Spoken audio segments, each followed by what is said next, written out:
ma'am ngasi video matang share tawjage madu koi si WhatsApp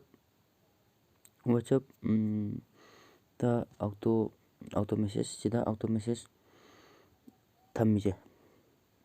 sigi matang dai video matang share tawjage auto WhatsApp je mato karmna thamgani habje ai ma'am phun taksege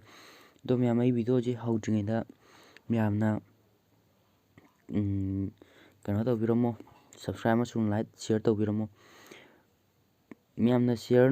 nung subscribe tawu talaju like amatang din nambiromo ma'am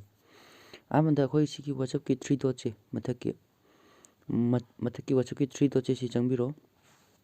daga sida setting de changbiro setting de changaga sigi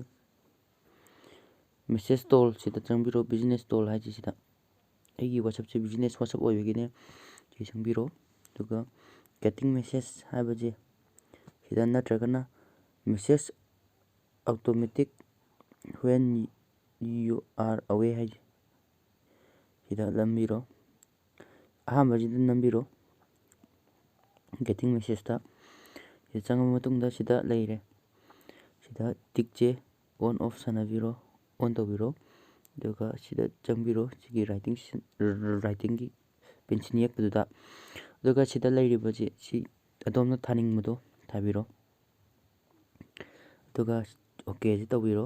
okay tawraga sida save tawbiro nga save tawraga save tawbiraga adon save tawbiro duga mina message thakpa matamda adomna message auto message sasagini sumaina do matang sida ai video se losenjage ma'am like tang tawudi kawbirangano